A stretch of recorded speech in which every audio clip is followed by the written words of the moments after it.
जोरदार तालियां आशुतोष सर के लिए और रेणुका मैम के लिए। सर मैम आपका बहुत बहुत स्वागत है। आप दोनों बड़े प्यारे लग रहे हैं साथ में। बहुत बहुत धन्यवाद कपिल। आशुतोष सर तो पहले भी हमारे शो पे आ चुके हैं। ये तीसरी बार है। तीसरी बार। वाह, मैं बड़ा गिनते भी हैं आप। भाग्यशाली हूँ। आशुतोष सर मतलब ऐसे ऐसे रोल किए ना इन्होंने, नेगेटिव किरदार में तो और डरा के रख देते हैं, लेकिन आज आपके साथ आए ना तो लग रहा है कि नहीं, बंदा शरीफ है, परिवार वाला है। मतलब शादीशुदा आदमी बीवी के साथ है तो बड़ा वैसे ही शरीफ हो जाता है। कितने शरीफ हो क्या अभी आपको भी अनुभव हो गया होगा कपिल। हाँ अभी क्या, मेरे को इन्होंने याद दिलाया, मैं शादीशुदा हूँ, मैं अगला सवाल ही भूल गया। आइए मैम, बहुत बहुत स्वागत है आपका, प्लीज विराजमान हो जाइए। आइए सर।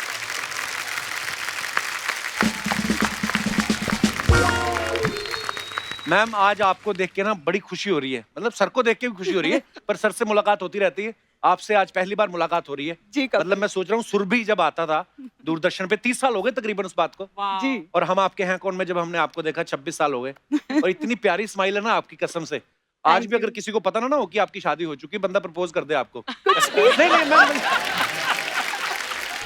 मैं इतनी प्यारी हैं आप, फिर आपको ऐसा बंदा कैसे पसंद आया जो साड़ी पहन के वो कर रहा था। मतलब सर एक तो मेरे पास बिठा दिया। ओह नहीं, कई लोगों को ऐसे लगता है कि हमारे घर में जैसे मैं चाय लेके जाती हूँ तो ये उठते ही साथ ये तो ना सर का जो है टैलेंट है। हाँ। नहीं तो आप अगर वैसे आशुतोष सर को देखो तो बड़ा धार्मिक सा फेस है, प्यारा फेस है, स्माइलिंग फेस है, लेकिन किरदार ऐसे ऐसे करते हैं ना आप, मतलब बंदा डर जाता है। अगर आपको पर्सनली ना मिला हो तो वैसे कोई कहे कि ये वही आदमी जो ऐसे, तो आदमी इनकी बिल्डिंग में घर ना ले। तो मैम हमारे दर्शकों को थोड़ा क्लियर कर दीजिए कि आशुतोष सर हैं कैसे, बिल्कुल शरीफ हैं, बिल्कुल थोड़े खूंखार हैं, या जैसे पति होते हैं? नहीं, जिसके सामने खूंखार होना चाहिए उसके सामने खूंखार है। और जिसके सामने प्यार से पेश आना है उसके सामने बहुत ही प्यारे हैं। मतलब आपको छोड़ के बाकी सबके सामने खूंखार ही हैं फिर ये? नहीं, मैं इसमें एक बात ये कहना चाहूंगा कि चूंकि मैं भोले शंकर का भक्त हूँ, अरे वाह वाह, सेम हियर तो सर। मैं भोला भी हूँ और भाला भी हूँ। वाह। आज आपको देख के ना मेरे को सर इतनी, क्योंकि मैं सुरभि बहुत देखता था मैम, कुछ ज्ञान मिला। बहुत ज्ञान मिला। वो मतलब एक बार तो आपने हमारी यूनिवर्सिटी की फोटो दिखाई थी, गुरु नानक देव यूनिवर्सिटी अमृतसर, और हम लोग इसी बात में बड़े खुश कि हमारी यूनिवर्सिटी की पिक्चर आई है उस शो में, और मैंने देखा उसमें लोग बड़ी चिट्ठियां लिखते थे आपको। बिल्कुल। और मुझे लगता है आप और सिद्धार्थ सर करते थे वो शो होस्ट, जी। तो ज्यादातर चिट्ठियां तो आप ही को लिखते होंगे, सिद्धार्थ जी को तो कोई बेचारा सिद्धार्थ। मैं एक ऐसी चिट्ठी भी आई थी। अच्छा जी। एक मेरे फैन थे जो हर हफ्ते चिट्ठी लिखा करते थे। अच्छा जी। और एक वक्त था जब उनको पढ़ाई के लिए कनाडा जाना था। अच्छा जी। तो उन्होंने मुझे चिट्ठी लिखी कि सावधान रेणुका जी, सिद्धार्थ जी से सावधान रहिए। अच्छा। मैं वापस आऊंगा कनाडा से।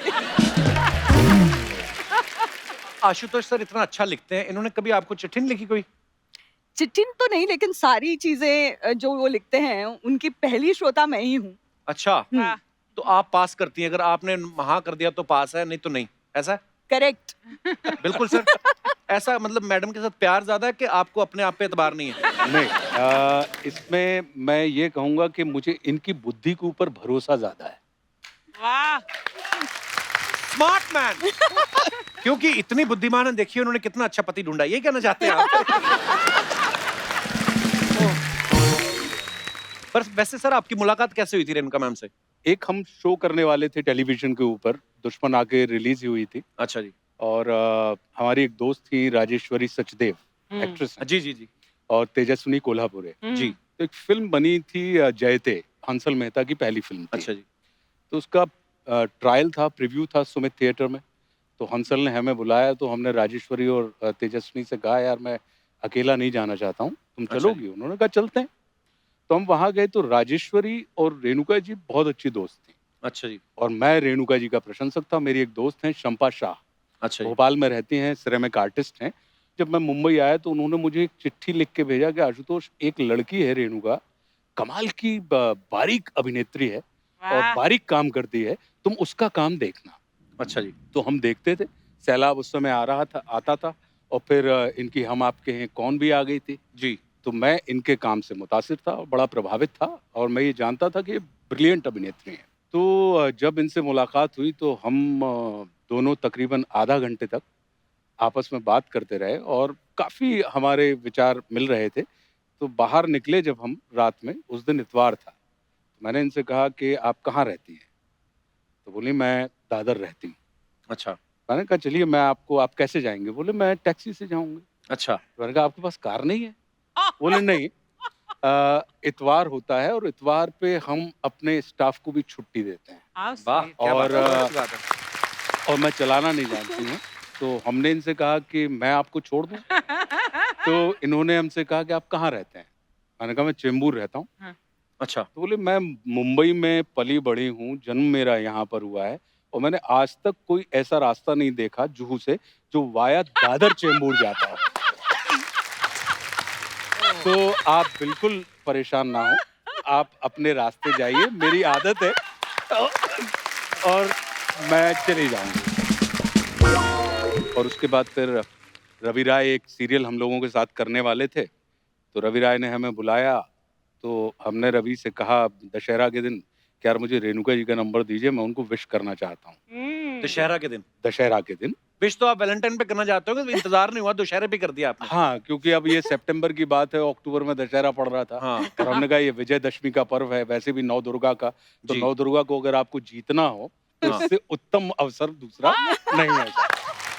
तो क्योंकि तो रवि ने हमसे कहा कि देखो भैया आशुतोष, कि रात 10 बजे के बाद वो कोई फ़ोन उठाती नहीं है। दूसरा अनजान फ़ोन वो उठाती नहीं है। अच्छा जी। तीसरा उनके यहाँ आंसरिंग मशीन बजेगी।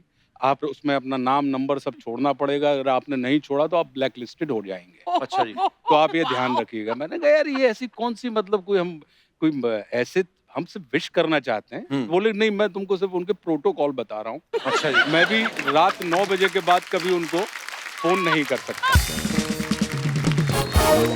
और वो उनकी मर्ज़ी है कि वो उठाएँ या ना उठाएँ। वाह! मैंने कहा ठीक है भाई। मैंने इनको फ़ोन किया एज़ यूजुअल जो रवि ने मुझसे कहा था। आंसरिंग मशीन बजी। हमने उस पे अपना पता छोड़ा कि भाई मैं आशुतोष राणा बोल रहा हूँ और आपको दशहरा की बहुत सारी शुभकामनाएँ और अपना नंबर नहीं छोड़ा। हमने अच्छा। कहा हम क्यों छोड़ें? देखिए, नंबर छोड़ने पेंच। का मतलब ये होता है हम्म। कि आप ज़बरदस्ती किसी को कर रहे हैं कि आप मुझे कॉल बैक करें। हुँ। मैंने कहा अगर इनको करना होगा, तो जैसे हमने पता किया है, वैसे ये ढूँढ लेंगे। हाँ। तो अगले दिन जब मैं पहुँचा, तो हमारी बहन ने बताया कि रेणुका शहाणे का फ़ोन आया था, तुमने विश किया होगा उनको। तो उन्होंने कहा है कि भाई राणा जी को बोल दीजिएगा कि बहुत-बहुत धन्यवाद और मेरी तरफ से भी शुभकामनाएँ। अच्छा। मैंने कहा बहुत अच्छा। मैंने अगले दिन वापस इनको फ़ोन किया कि आपने धन्यवाद दिया, इसका आपको बहुत धन्यवाद। तब भी आंसरिंग बजी। अगले दिन जब मैं वापस घर पहुंचा तो मुझे वापस बहन जी ने बताया कि रेणुका का फोन आया था और उन्होंने कहा कि देखिए ये मेरा मोबाइल नंबर है, उनको आप मेरा ये नंबर दे दीजिए और वो मुझसे सीधे बात कर लें। हमने कहा अब ये बात सही हो गई। अब ये लगा कि यार रवि ने कहा है कि रात 10 के बाद फोन मत करना और मैं व्यक्ति हूँ जो रात 10 के बाद ही जागता हूँ। हाँ। मैंने कहा अगर पहले दिन ही प्रोटोकॉल आपने फॉलो किया हाँ। तो जीवन भर आपको फॉलो फॉलो करना पड़ेगा। तो हमने रात 10:30 बजे इनको फोन किया कि thank you so much Renuka ji और इन्होंने फोन उठाया। वाह! और उसके बाद तकरीबन 3 महीने हम फोन अ फ्रेंड खेलते रहे। अच्छा जी। हम मिले नहीं। और जो उस वक्त लाइफलाइन थी हमारी। जी जो उस वक्त लाइफलाइन थी हमारी, बिल्कुल सही बात है। और उसके बाद दिसंबर में मैं हैदराबाद में शूटिंग कर रहा था और रेणुका जी गोवा में शूटिंग कर रही थी। अच्छा जी। अब मन में ये तो लगे कि यार छोटे शहर के व्यक्ति हैं और इनकार लेने में बड़ी तकलीफ होती है, मन में तो प्यार है। तो मैंने कहा कैसे? अच्छा रेणुका जी और हमारे बीच में जमीन आसमान का अंतर है। कैसे? ये बड़े शहर की हैं, जी। मैं बिल्कुल ठेठ देहाती व्यक्ति हूँ। ये इनको प्रोज पसंद है, हाँ। मुझे कविताएं पसंद हुआ करती थी। तो इनको मैंने एक कविता सुनाई अच्छा। रेणुका जी को और वो कविता प्रश्नवाचक कविता थी। मैंने कहा इस कविता में अगर ये जवाब मिल गया वाह! तो मतलब कविता की कविता है, बात की बात है। और जवाब अगर मिल गया तो ठीक है, और नहीं मिला तो इसमें कोई इनकार की बात नहीं है। मैंने उनको जो कविता सुनाई वो ये थी कि प्रिय लिखकर नीचे लिख दूं नाम तुम्हारा, वाह और कुछ जगह बीच में छोड़ नीचे लिख दूं सदा तुम्हारा। वाह लिखा बीच में क्या ये तुमको पढ़ना है, वाह वाह कागज पर मन की भाषा का अर्थ समझना है, वाह और जो भी अर्थ निकालोगी तुम वो मुझको स्वीकार। झुके नयन, मौन अधर या कोरा कागज, अर्थ सभी का प्यार। वाह क्या बात। तो रेणुका जी ने अब एक पॉज लिया और मुझसे कहा कि Rana ji, I think I am in love with you. वाह तो मन में तो अपार प्रसन्नता हुई कपिल, लेकिन देहाती नुस्खा ये कहता है कि व्यक्त नहीं करना चाहिए, उसको बहुत जज्ब करना चाहिए। तो मैंने बिल्कुल अपने आप को जज्ब किया और मैंने कहा कि थैंक यू, आप लौट के आइए फिर इस विषय पर बात करें। वाह और- सर क्या बात है। फिर जो लौटी तो बस तब से अभी लौट तक हम नहीं पाई है। तब से लौट नहीं पाए। बड़े इन्हीं गुन्ने की हो आशिक गए। निकले सर आप। बात सर ये कपिल बात एक्चुअली ये ना इनकी आदत ऐसी है कि जलेबी की तरह वो बोलते रहते हैं, बहुत मीठा, बहुत मीठा। हम्म। और मेरी ऐसी आदत है कि मैं फटाक से जो मन में है ऑनेस्टली बोल देती हूँ। थोड़ा सा महाराष्ट्रन इन्फ्लुएंस है जी वो। जी। पर यही होता है सर। वे तो ऐसे थोड़ी ना कहते हैं कि ऊपर वाला जोड़ियां बना के भेजता है। जी। आप कहाँ जन्म हुआ, इनका कहाँ जन्म हुआ, कैसे मिले, फिल्म देखने आप गए थे, पीछे ही पड़ गए आप। होता है ना। नहीं, लेकिन अच्छा, कितना और अच्छा हुआ। इनकी मतलब इनकी जो इंट्रोडक्शन हुई तो ये आशुतोष राणा है, ये अभी अभी दुश्मन में आए हैं और मैंने दुश्मन देखी नहीं थी। अच्छा। Thank God. अगर देखती तो शायद कुछ मन बनता ना, डर लगता है इनसे। हाँ, इन्होंने बड़ा डराया था उसमें काजल हाँ, और संजय बहुत दत्त को। डराया था। तो लकीली मैंने देखी नहीं थी, तो मैंने ऐसे ही कहा कि हाँ हाँ होंगे, मतलब आशुतोष राणा। मैंने उनका काम ही नहीं देखा था। तो डायरेक्टली हम जब डेट करने लगे ना, तब पहली शूट इनकी जो मैंने देखी वो संघर्ष थी। अच्छा, Wow. बड़ी बड़ी Oh खूबसूरत my पिक्चर God. थी। क्या बात। और वो उस वक्त वो कह रहे थे कि मैं इंसान नहीं हूँ। मैंने कहा क्या? वाह What क्या a बात love है। story है। What a beautiful romance and love story. बहुत यूनिक है। Thank बहुत you. यूनिक। हाँ, और एक इनकी स्टोरी है, हाथ मरोड़ के शादी की पति का। आज तक उनके यहाँ पे कूनी का निशान है परमीत सर के। अरे सीरियसली वो कहती कुछ भी बता दो, सीरियस अपार्ट, नोट अब जोक। किसी और की पीठ पर मेरी कोहनी का निशान होने वाला है फिर बहुत जल्दी। हम मेरे लिखा भी था, पंडित ने कहा था तेरी मौत किसी औरत के हाथों होगी।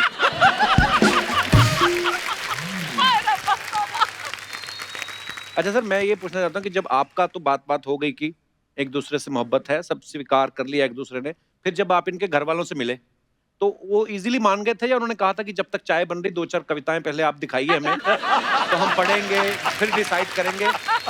नहीं, जो आई है उन्होंने इनकी परवरिश इतनी अच्छे से की है कि उनका ये कहना था कि मुझे, इनके घर का नाम उमा है, अच्छा जी। हाँ, तो बोले उमा के डिसीजन पर, उसके निर्णय पर मुझे पूरा विश्वास है।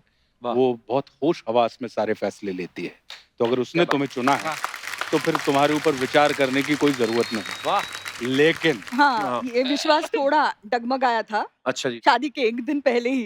जब हम मैंने लोग सुनी है एक कहानी की शादी के एक दिन पहले आशुतोष सर के दोस्तों ने कुछ ऐसे किस्से बताए कि आपने मेहंदी वाली को रोक दिया था कि रुको रुको अभी अभी उसने ए ही लिखा था तो कहती रुको अभी मेरे को कुछ नई बातें पता चली। वो क्या बातें थी रेणुका मैम? नहीं, AR तो लिख चुकी थी मैं। अच्छा। तब तक रंग भी ला चुकी थी मेहंदी। अच्छा जी। और हम मतलब ट्रेन से सफर कर रहे थे सभी, मतलब मेरे घर वाले भी, इनके कई दोस्त, सब साथ में जा रहे थे ट्रेन में। अच्छा जी। तो रास्ते में एक से बढ़कर एक किस्से थे और पहले तो बहुत मतलब अच्छे वाले कि इनकी बुद्धिमानी के और इनकी मतलब कैसे दोस्त इकट्ठा करते हैं और कैसे इनका कमरा बड़ा जागृत रहता था और वगैरह, वो सब तो बहुत अच्छा था। आई और बाबा दोनों कि अरे वाह क्या दामाद पाया है, वाह वाह वाह। उसके बाद फिर इनके परम मित्र हैं पदम सिंह ठाकुर, अच्छा जी। तो उनसे रहा नहीं गया कि ये कोई किस्से हैं, मतलब ये तो आम किस्से हैं ना। हाँ। तो उन्होंने कहा और एक दिन जो बंदूक आपने तानी थी, तो आपने जंजीर नहीं खींची ट्रेन की? मतलब मेरा मन ही था, क्योंकि एक हाथ आई ने मेरे हाथ पे रखा था हाँ। और वो बेचारी मतलब एक्चुअली घबरा गई थी हाँ। और उन्होंने मराठी में मुझसे पूछा कतरते स्वर में कि उमा तुला खरंच याच्याशी लग्न करायचंय का, अजूनही वेळ आहे? तब भी वक्त है, सोच लो. जब आप पढ़ रहे होते हैं स्टूडेंट पॉलिटिक्स में, जी। मैं स्टूडेंट पॉलिटिक्स में बहुत एक्टिव हुआ करता अच्छा था। जी। तो उस समय ये बड़ी आम बातें हुआ करती थी, और चूंकि आप स्टूडेंट पॉलिटिक्स में होते हैं तो आपको कई किस्म की मानसिकताओं के साथ आपको सामना करना पड़ता है। जी। तो उस हिसाब की बात थी। पर मैं कहा हो सकता है ना अपने दोस्त को खुद ही बुलाओ कि एक डराने वाली बात बोल दे मेरी तरफ से, ताकि ससुराल में भी सब ठीक रहे भाई। सारा अच्छा अच्छा नहीं जाना चाहिए ना, एक आध लाइन। अच्छा, मैं अपने दर्शकों को बता दूं, पता है ये बहुत सारे लोगों को कि रेणुका जी की जो मम्मी जी हैं, शांता गोखले जी, वो जानी मानी राइटर हैं। इनके भाई जो हैं वो भी राइटर हैं, और आशुतोष सर तो लिखते हैं ही, सबको पता है। तो सर ये आप ससुराल के दबाव में आके राइटर बने थे या मतलब पहले से ही लिखते थे आप? नहीं, मैं लिखता पहले से था, लेकिन जी। पहले स्वतः सुखाए लिखता था। वो क्या होता है सर? मतलब खुद के सुख के लिए अच्छा। वो शब्द बड़ा मजेदार था सर। क्या? स्वतः सुखाए। लेकिन ये भी अचानक घटित हुआ कि छोटी छोटी कहानियां मैं लिखता था, तो प्रभात प्रकाशन ने हमारी उन कहानियों को पढ़ा जो व्यंग थे, सटायर्स थे। तो उन्होंने कहा सर इनको तो किताब के रूप में आना चाहिए। तो मौन मुस्कान की मार नाम की एक पहली किताब 2018 में हमारी आई, वाह। और जो लकीली बेस्ट सेलर हो गई। और उसके वाह। बाद राम राज्य को तो आपने इंट्रोड्यूस जी जी, किया ही बिल्कुल था। बिल्कुल सर। और एक ना मुझे सर अभी मेरे एक हमारे मित्र हैं टीम में, उन्होंने एक आपकी 4 पंक्तियां सुनाई थी जो आजकल के माहौल के ऊपर। देश चलता नहीं, मचलता है। वाह। और मुद्दा हल नहीं होता, सिर्फ उछलता है। वाह, वाह। क्या वाह, बात है। वाह। जंग मैदान पर नहीं, मीडिया पर जारी है। वाह। अच्छा। आज तेरी तो कल मेरी बारी मेरी है। बारी। वाह। लिखने विखने की बातें हो रही हैं सर की, लेखकी की बातें हो रही, तो यहाँ पे रेणुका जी एक शख्स हुआ करते थे, उनको बड़ा लिखने का शौक था। अच्छा. किसकी बात हो रही है? क्या बोला? कुछ बस बोला? ऐसे ही अपनी मन के विचार शायरी में लिख के पढ़ते रहते थे। अरे वाह. हाँ, उसके बाद फिर अर्चना जी आई, इनको पढ़ने का शौक है। हाँ। हाँ, लिखती ये तभी है जिस दिन इनका चेक लेट हो जाए ना, उसके बाद ये फिर प्रोडक्शन वालों को ऐसे ऐसे मैसेज लिखती है ना, वो भी कहते हैं मैडम ये मुगल कालीन गालियां हमने पहली बार सुनी है।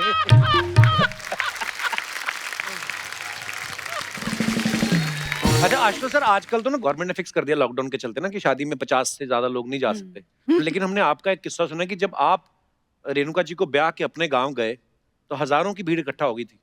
तो गांव में पहली बार शादी हुई थी सर के इतनी खूबसूरत बहू पहली बार गई थी गांव में, क्या किस्सा था सर उसके पीछे? जैसे आपने अभी बताया कि रेणुका जी की जो चिट्ठियां आती थी, फैन मेल आती थी, तो लाखों की संख्या में आती थी। बिल्कुल। वाह। तो जब एक इतने मिकदार की और इतने बड़े किरदार की बहू अगर उस शहर की बहू बने, तो निश्चित रूप से उसका स्वागत तो वाह। लोग बिछकर करते हैं। क्या बात है। तो ये बड़े हर भाग्य की बात है। जगह ये बैनर्स लगाए गए थे, भैया और भाभी को बधाई हो बधाई, बाबा वाह। राम जी जोड़ी क्या बनाई. क्या बात है। So sweet. सर हमने एक और चीज सुनी आशुतोष सर आपके बारे में कि जब आप काम पे जाते हैं और फिर शाम को घर वापस आते हैं तो आप पूरे दिन में क्या क्या हुआ है सारा रेणुका मैम को बताते हैं। तो ये आपकी मोहब्बत है या कॉन्ट्रैक्ट था आपका? मेरा ये मानना है कि दुनिया का हर पति हाँ। ये मान के चलता है, जो हमने आपसे पहले भी कहा था कि नारी कल भी भारी थी, नारी आज भी भारी है, और पुरुष कल भी आभारी था, पुरुष आज भी आभारी है। पर कपिल, जी। मुझे सबसे अच्छा मंत्रा शादी का मेरे ससुर जी ने दिया. क्या? अच्छा। उन्होंने कहा कि शादी का एक ही मंत्र है, वो याद रखना, फर्स्ट ओबे देन आर्ग्यू. उनका भी खुद का एक्सपीरियंस रहा होगा ना। सबके अपने एक्सपीरियंस भी रहते हैं। वैसे बहुत कीमती एडवाइस है यार ये, हाँ I should follow this also. आपके जी। ऊपर नहीं बुलाई होती? क्यों? आप तो सीधा आर्ग्यू करो, कोई चक्कर नहीं। इतने सालों से चल रहा है, आज तक पंगा हुआ कोई? ये तो हरमीत सर के लिए एडवाइस है कि first obey and then continue it. Don't ever dare to argue with Archana ji. पर मैं वैसे ही मजाक करता रहता हूँ, अर्चना जी है बड़ी खूंखार प्यारी। अच्छा रेणुका मैम महाराष्ट्रियन है तो मराठी बहुत अच्छी बोलती है और हिंदी भी इतनी अच्छी बोलती हैं। हाँ। और सर की हिंदी सुने तो लगता है शुरू ही इन्होंने की हिंदी। मैम आपने कभी आशुतोष सर को मराठी सिखाने की कोशिश की या आपने रखा हुआ है संभाल के कि नहीं नहीं नहीं लड़ाई होगी तो मैं अपनी मराठी में अपना गुस्सा निकालूंगी? नहीं, मैंने सिखाने की कोशिश नहीं की। हालांकि मैं घर पे मराठी बोलती हूँ, अपने बच्चों के साथ मराठी में बात अच्छा करती बच्चे हूँ। आपने तैयार कर लिए तो- अपने फेवर में मराठी में तैयार कर लिए। तो इनको थोड़ी थोड़ी आती है, बहुत ज्यादा नहीं सिखा पाई हूँ मैं, क्योंकि मैं टीचर बड़ी अच्छी नहीं हूँ, ऐसा मुझे लगने लगा है अब। पर ये बहुत अच्छे स्टूडेंट हैं, ये सीख गए हैं कि जितना अपने काम का उतना समझ जाओ, जो नहीं है बोलो माला समझला नहीं।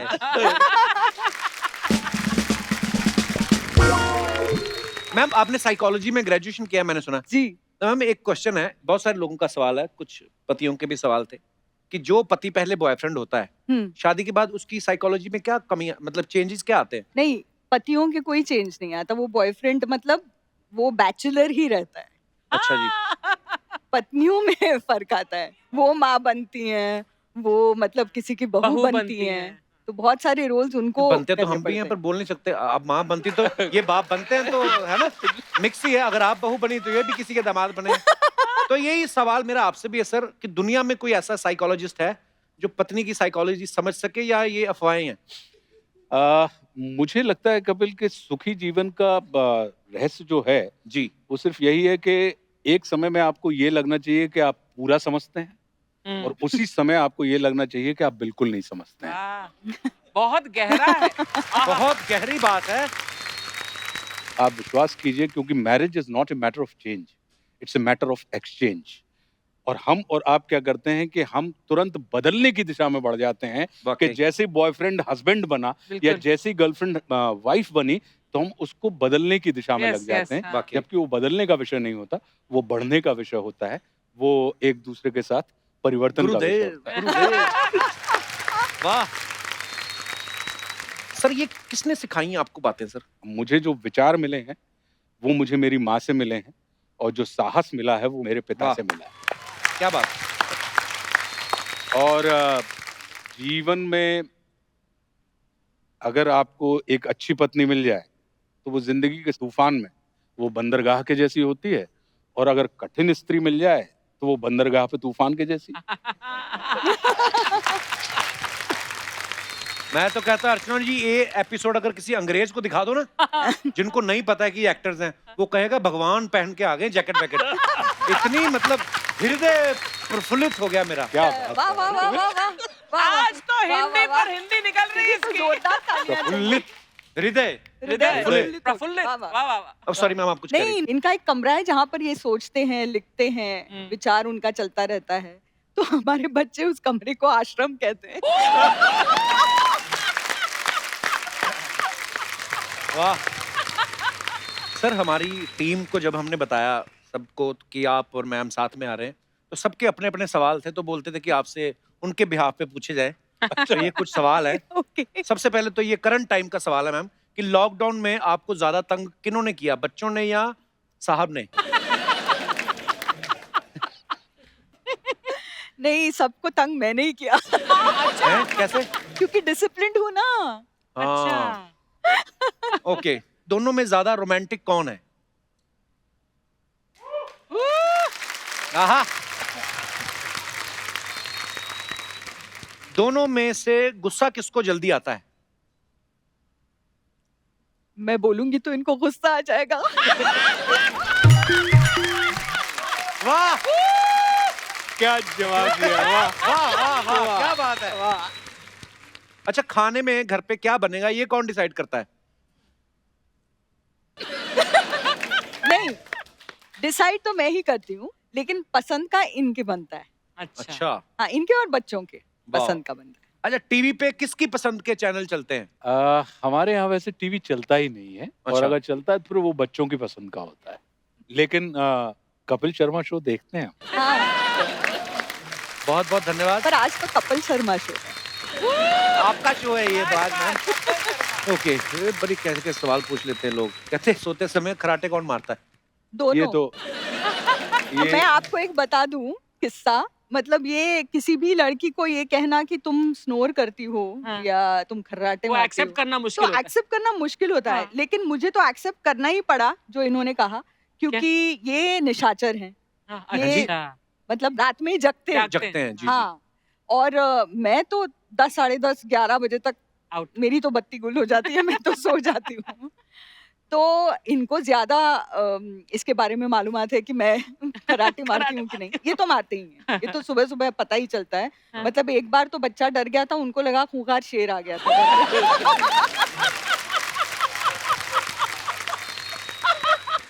तो मैंने इनसे कहा कि मैं इतना खर्राटे मारती हूँ, तो मात्रा थोड़ी सी कम कम होगी ना। कर दो। तो इन्होंने एक बार रिकॉर्ड किया और मुझे सुनाया, तो मुझे सच में आश्चर्य हुआ कि ये मैं हाँ, ये मैं। बहुत बहुत धन्यवाद ईमानदारी से जवाब देने के लिए। अच्छा, हमने कहीं इंटरव्यू में सुना था कि सर कह रहे थे कि ये जो भी कविता लिखते हैं उसके लिए ऐसे कॉपी पेन का इस्तेमाल नहीं करते, फोन पे ही लिख लेते हैं, बल्कि इन्होंने अपनी किताब भी जो है फोन पे ही लिखी थी। बिल्कुल। कभी आपने चेक किया है कि ये अपनी किताब लिख रहे थे या किसी की किताब पढ़ रहे थे? ऐसा कभी होता, कभी आपने ऐसे फोन पढ़ा हो तो वैसे ही चेक कर लिया? मतलब अर्चना जी का मैंने सवाल कभी था। नहीं चेक किया। ये आश्चर्य की बात है कपिल, सच में मैंने इनका फोन कभी चेक नहीं किया है। ना तो मुझे इनका कुछ पासवर्ड वासवर्ड है क्या आपका फोन पे? बताइए। देखिए सर, हमारा काम ही है रिश्तों में दरार डालना।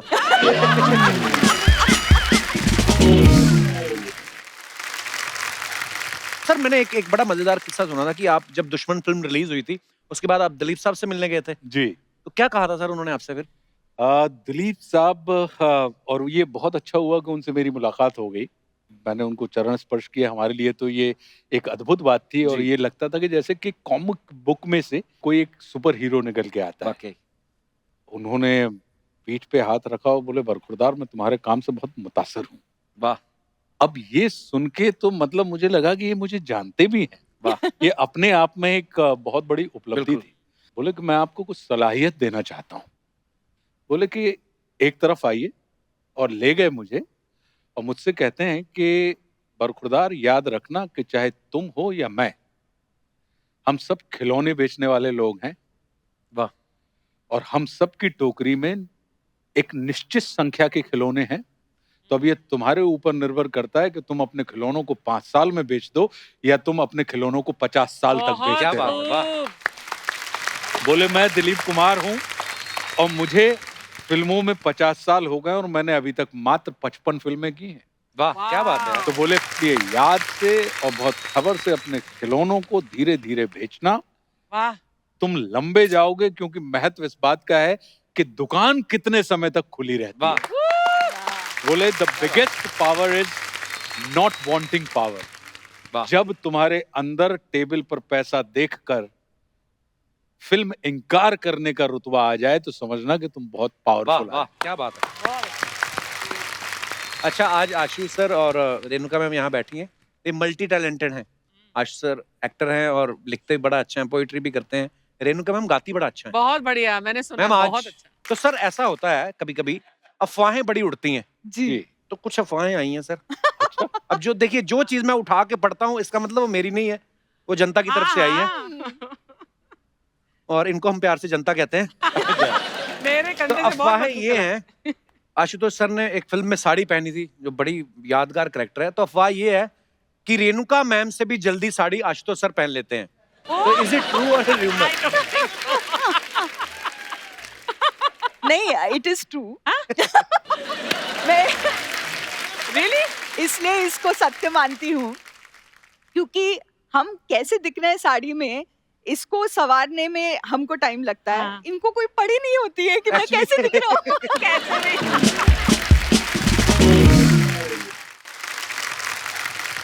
रेणुका मैम, आपके बारे में ये अफवाह है कि जब आप टीवी सीरियल सर्कस कर रही थी शाहरुख खान साहब के साथ, तो अफवाह ये थी कि जब प्रोड्यूसर थोड़ा सा चेक लेट कर देता था तो आप हिंदी सीरियल में जानबूझ के मराठी बोलने लगती थी। ये सच है कि अफवाह है? मैं कई बार जिस तरह की हिंदी बोलती थी, लोगों को लगता था मराठी है। वो जैसे हम पंजाबी लोग, जब अब तो फिर भी काफी सुधार हो गया, नहीं हमारी हिंदी ऐसी लगती थी कि पंजाबी बोल रहे हैं हम लोग। नहीं, पर एक शाहरुख जी का ही किस्सा है सर्कस का, अच्छा। जो मैं शेयर करना चाहूंगी यहाँ Please. पर, कि क्या होता था कि अजीज मिर्जा जो हमारे डायरेक्टर हाँ। साहब थे, जो मेरे मेंटर हैं, तो उन्होंने मुझसे हमेशा कहा कि रेणुका आप ना हिंदी पढ़ा करो और मराठी का जो लहजा आता है आपकी बातों जी। में वो चला जाएगा और आपको हिंदी में काम करना है। तो मुझे सटीक लगता था। तो हमारे साथ रेखा सहाय जो हाँ। एक्ट्रेस थी, चेची का रोल करती थी, तो उनको बड़ा बुरा लगा। उन्होंने कहा कि भई शाहरुख खान की पंजाबी एक्सेंट है, उनको आप कभी कहते नहीं हो हाँ। और इनकी तो मराठी ज़्यादा शुद्ध हिंदी बोलती हैंगे बनिस्बत शाहरुख खान के, तो आप उनको क्यों नहीं बोलते? तो अजीज अंकल को लगा नहीं नहीं भाई हमारे यहाँ तो इक्वालिटी है होनी चाहिए। तो उन्होंने शाहरुख से भी कहा कि ये जो आराम से कहते हो वो आराम से नहीं है, आराम से है। नाराज जो कहते हो नाराज नहीं है, नाराज है। तो एक सीन में उसको मुझे फॉलो करना था, हमारी कुछ अनबन हो गई थी। तो मेरा किरदार मरिया और उसको मुझे कहना था कि मरिया तुम मुझसे नाराज मत हो। हाँ, तो चूंकि उसको डांट पड़ी थी नाराज के बारे में, तो बेचारा वो ये कर रहा था मन में कि नाराज नहीं नाराज, नाराज नहीं नाराज, नाराज नहीं नाराज। अच्छा उस समय भी उनको देखने के लिए 20-20 हजार की भीड़ इकट्ठा होती बहुत थी। पॉपुलर सीरियल हाँ, था, जी, जी। रत्नागिरी में। तो हम शूटिंग कर रहे थे और मैं चर्च से बाहर निकलती हूँ और बहुत लंबा वॉक लेके उन तक पहुंचती हूँ। उसके बाद उसको ये लाइन कहनी थी कि मरिया तुम मुझसे नाराज मत हो। तो चूंकि इतना उन्होंने रट लिया था कि नाराज नहीं नाराज, नाराज नहीं नाराज, तो जब मैं वहां पर पहुंची सारे लोग देख रहे थे अब शाहरुख खान डायलॉग बोलेगा। उन्होंने कहा मरिया मैं अनार हूँ।